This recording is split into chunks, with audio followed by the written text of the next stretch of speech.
Hello and welcome on the Test Autonomy webinar. This is going to be a second episode from the whole series. I want to focus now on partnerships to give you insights, what to expect as a partner, what deals can come out of that for you, and where to place autonomy in this whole broad ecosystem. Let's focus on test automation. The legacy test automation, the way how everybody on the market is right now doing this, or they actually can do manual testing as well, but again, it's highly not recommended. The legacy way is simply recording every test case, spending time or using some catalogs, but again, adjusting those catalogs to get vital for your end-to-end CI/CD process of improving your dynamics component called test automation. So you need to have either testing team time or test manager time. And this is why the test automation is always a big investment upfront and big maintenance at the end of the day. So that legacy approach is very broad available, but again, that was good move. Multiple customers from our side, they were making savings on test automation. We have the presence on all continents with 200 customers available across the globe. We have tens of partners which are distributing the software to their implementation and after go life cycles. And we see that we've made a positive impact with that product. Not only test automation, because as you know, our other product called User Security Governance now is available broadly on the market as Microsoft acquired this IP, and we are in practice on every D365 environment. Today, I want to introduce to you something new, autonomy of testing, and why it is important. It actually solves that big problem which we just briefly talked about, the business availability and the time needed to be invested upfront to get your wheels turning with testing, either implementing or maintaining dynamics. Whenever you're going to decide to move towards test automation, you will simply need upfront investment to do it. So autonomy of testing is actually solving that one obstacle. You know what to test. The testing is not anymore guessing game. It's more the business is doing that, I want to test that. So you know more coverage, you know more details. So far, we actually see that the testing investment from the customer perspective, and that's mostly partner's opinion, not ours, is that this investment is not ideal. It is not planned in the implementation process. It's simply too big a fish to be fried within all the other initiatives, which are happening on your day-by-day ERP system operations. So we are moving and building new product, which is right now available called Testing Autonomy, which is a part of our entire platform. The Test Autonomy is solving one of the big problems, which is availability of the business users. So I would like to show you this in a shortcut, how the problem is solved. Being on the market with such a unique applications, and this technology is placing us in a very interesting moment because we have to define new definitions and simply explain it in the best possible clear way. So let me set some ground rules where we are. So we can definitely say that we are moving from something called digitalization era, which was told by the market as Industry 4.0, implement Dynamics 365, any ERP system to take the old school to the new era of everything digital in ERP system. But we're actually making a transition, the long route to something called autonomy of the ERP system. And this is something you can expect from us in the long term. As X Plus, we are building products to make sure that the whole platform will not only help you with one initiative, do testing in autonomous way, we want to bring you multiple tool sets, multiple applications, which will transition you from digital to autonomous ERP system. And that's the long-term vision of our platform. If you think about how it all connects towards ERP implementation process, I'll try to show that on the quick timeline. Simply saying, if you're going to extract the success by design stages, and let's say we will have here initiate. As first part, we will do implement,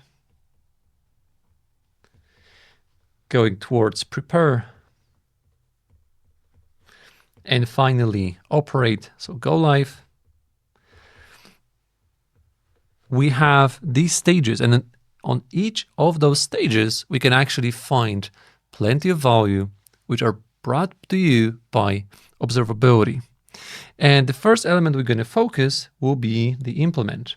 In that component, within the implementation process, this is the first encounter where the autonomy of testing can be placed. You can actually focus whenever you do FITs, whenever you're going to find that standard functionalities which you're going to deliver to your end customer are set as a fit, that the standard fits, all those functions, when they're going to be observed, they can be automatically converted to test cases. So within the implementation, there is already a place where you can turn on observability for the value of identifying test cases. Then later on, every gap which is going to be defined in the system, and you're going to sign off that with the users, you'll be able to make sure that they're going to be observed. And again, you'll be able to increase number of tests ready for use in your implementation process. But again, focus that observability, since it's observing entire ERP system, it is very silently in the background collecting data about security access rights, about potential frauds, about the effectiveness of the UATs. So furthermore, on the prepare state, where you will do UAT and you're going to do some sign-offs, if you observe in that moment, you can unpack if the users are performing the UATs in the correct manner. So autonomy is here already, but there are multiple other byproducts. So by doing one element, you're solving other bottlenecks, other problems which are very broadly available or known in the market.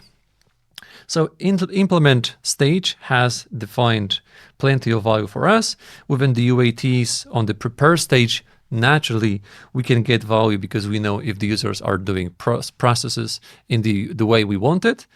Actual executions of UAT are perfectly highlighting what business processes are performed. So if the UAT is done, I can actually unpack from that stage multiple test cases because most of the operations are done out then.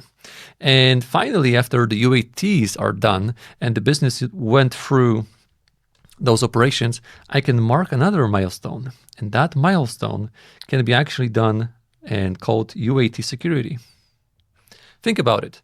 Your users, they went through all the operations. They went through all processes. They sign off that they like the shape of the system, so they can do what the system was designed for.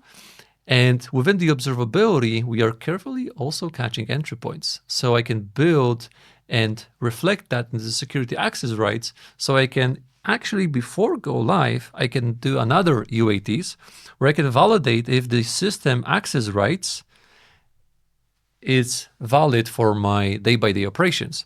So I can build tailored roles exactly tailored to the business user operations. So then the UAT security can tell me if those designed new roles are giving me the chance to perform my operations. If I need, I can do some tweaks.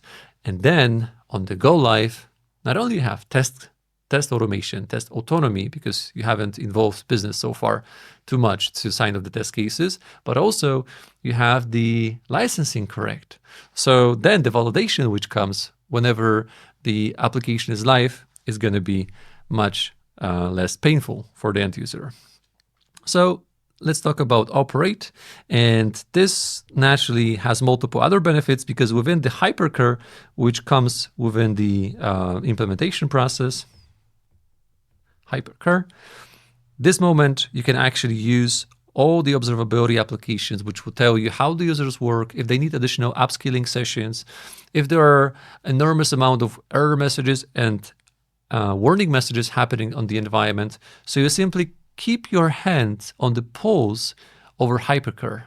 pretty impossible unless every business user on the implementation will have behind their seats another employee from the partner side to oversee if all the operations are working well. It's simply hard to design this type of approach, but observability gives you complete overseeing of how the implementation, how the processes are starting, if all is well-oiled, as this whole machinery that we designed is working as we wanted. So then later on, when you operate and you're going to go towards other elements like rollouts, you will get great understanding of how to prepare and simply increase the satisfaction of the go live. But let's talk about the initiate again, because all the lessons you've learned here over the implement process, over the prepare process, and then operate, they are just building the foundation for you, which will later on convert to knowledge for defined custom processes from business process catalog, some best practices. So every initiate process will be empowered by your experience, by those implementation processes you've done so far. So the observability, I mean by this, standardized test cases, packages of autonomy test cases ready for AI healing, security roles, some hurdles you found in the industry in those verticals. In the initiate phase, that will all benefit for you. So every other implementation can benefit and all the hurdles can be solved. That in the shortcut on the approach for success by design.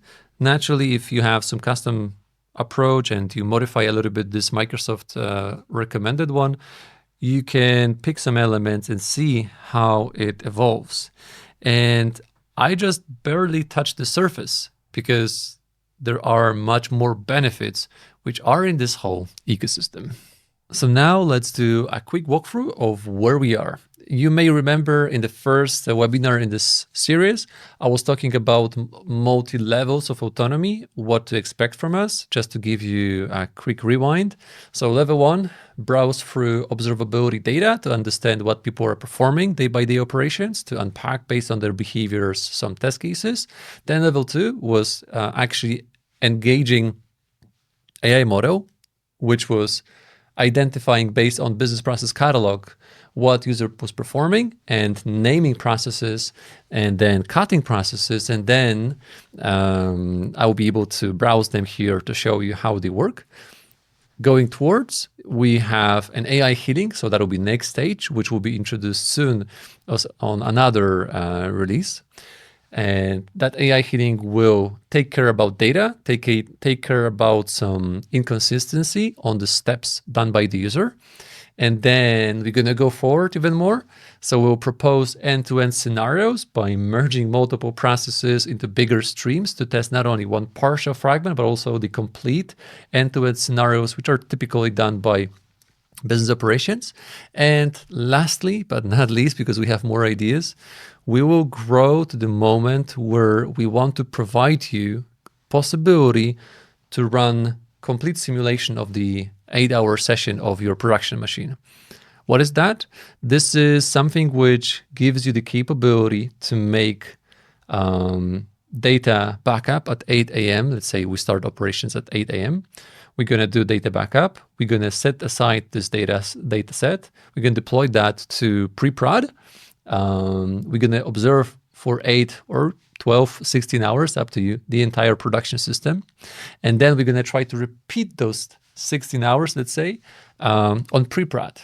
Since we have data, we'll be able to do so many corner cases and so many very unique test cases approaches that I think in the upcoming waves, you're going to be astonished what is the capability of that simulation of day in the life of the environment on non-production system.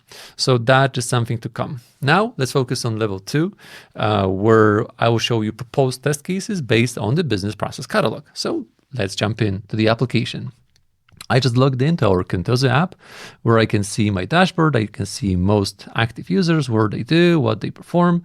And I will go straight to quick overview of events. So I can see here user sessions and activities. Quickly, this is a foundation of data. So these are the essence tracked user sessions, complete sessions done by the user. I can actually go and see the whole week of actions done by the users. I can see specific sessions. I can go inside. I can see that there was session after midnight.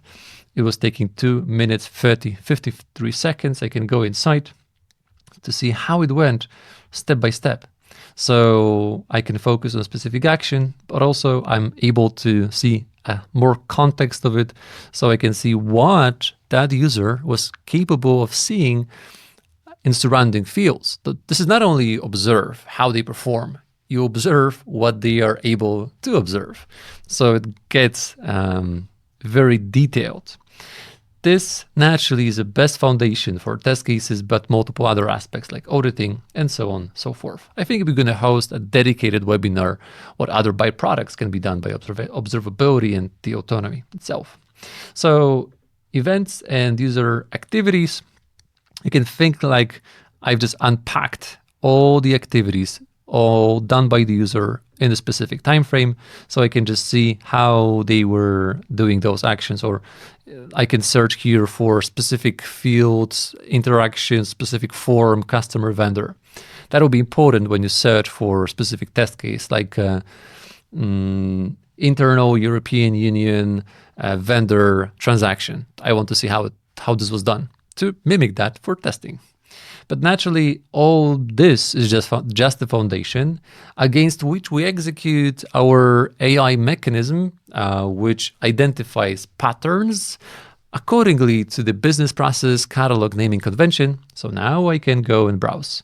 We have on this Contoso machine 106 different patterns identified, so I can browse through them and I can simply go inside, download, and then play back quickly for my end-to-end testing.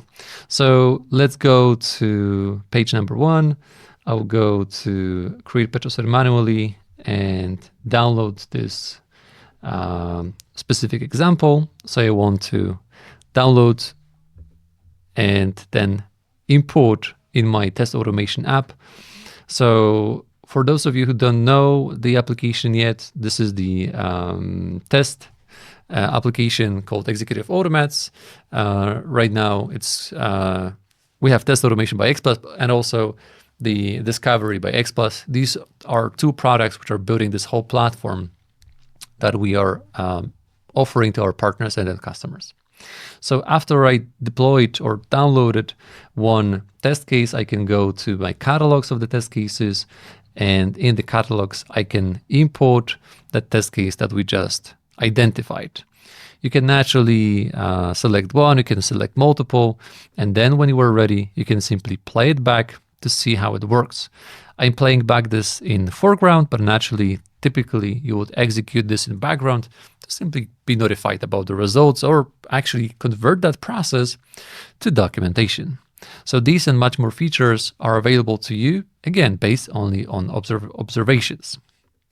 Now, process is executed and you will see success marks if everything goes good, warning messages and error messages on the way. And this very simple, typical process. But as you've mentioned, as I mentioned, and you've seen over the recording, there was actually over 100 patterns identified. We have customers which are empowered by over a few hundreds of identified patterns, and being able to see which is most common process for organization, which is most costful process for organization. These components are giving you the chance to identify places for agents.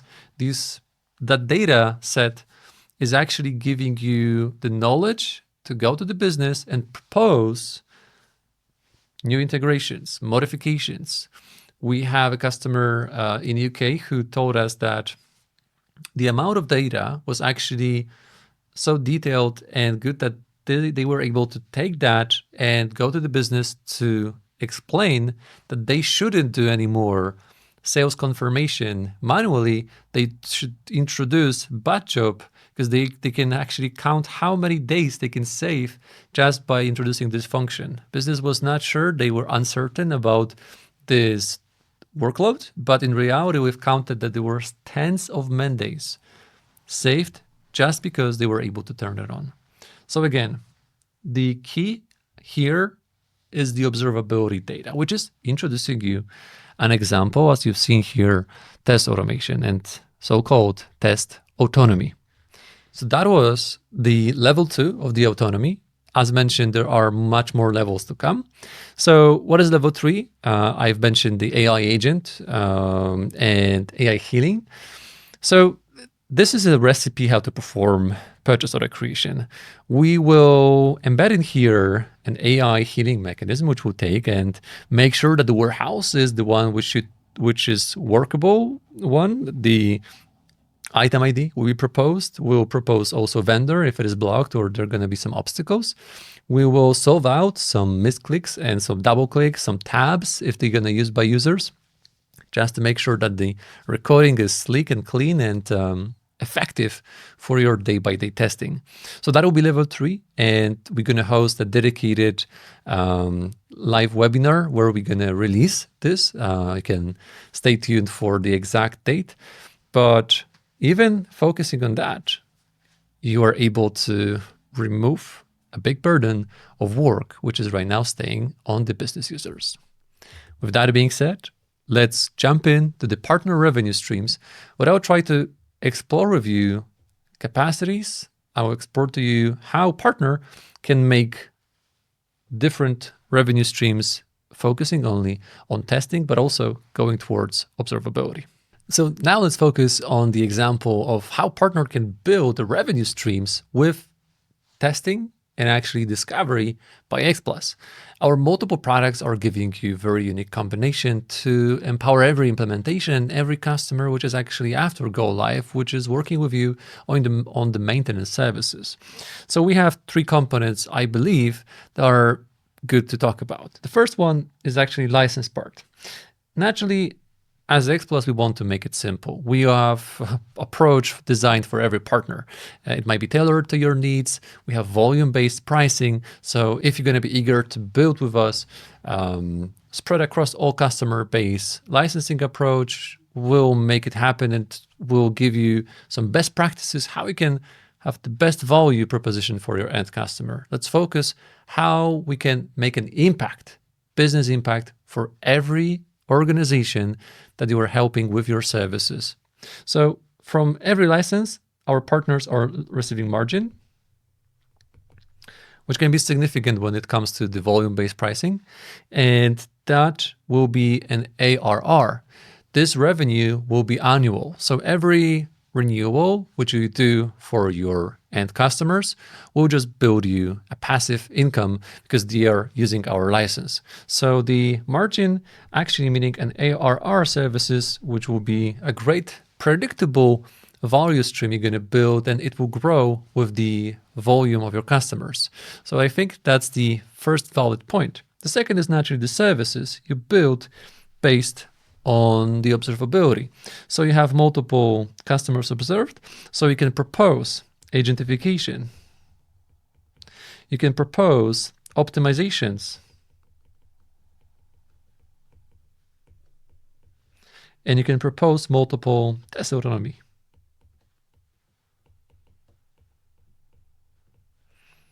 These are just 3 components, but actually thinking about the current era of agents, the MIT report states that 90% of agents are actually not working because you don't have the data about it.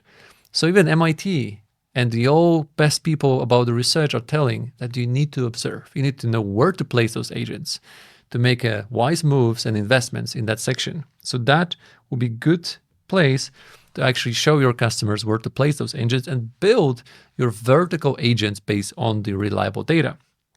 Optimization of processes can be agents or simple modifications or just telling the users to read the working book to upskill them because they are using the system in the wrong way, personalize the system, everything they do, and so on and so forth. So that can build you additional services dedicated for your users. And last but not least, the test autonomy. That will give you a nice pack for testing for every one version release, proactive quality review. These test cases proposed, they can be executed on a weekly, monthly, or quarterly, or simply whenever needed basis.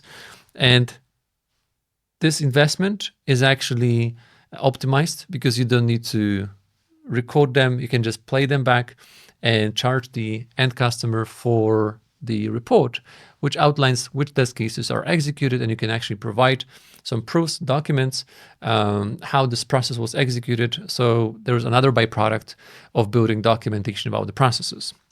So we have other 3 check marks. And the quality. That's something important because, again, only with observations, only on reliable data, you are able to tell if the hypercare in the implementation is with the quality you expected, if the system is working as designed. And so far, the market is defined that by definition called conformance check.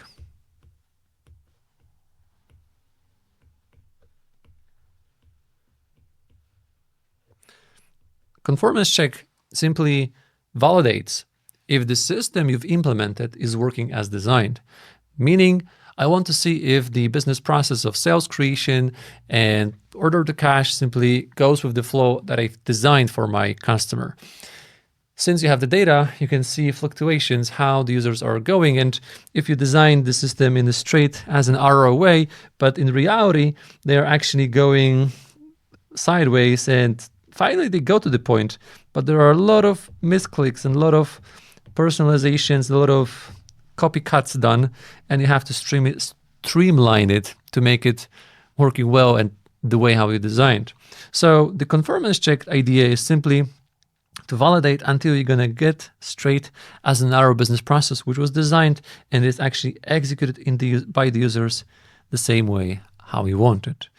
And again, there are just 3 ways here outlined how you can benefit, but every partner has different vertical. Security stuff, compliances, SOX compliance. These verticals, these specific niche customers, they can get even more. Because again, the data is the key to success. So thank you so much for this episode. Let's focus on Q&A. Please ask as many questions as you've got, so I'll be able to answer that and help you guide what to expect from the observability and from our products combined as platform. And please let me know if you're going to be interested in the partner on-site workshops. We do that in practice every week.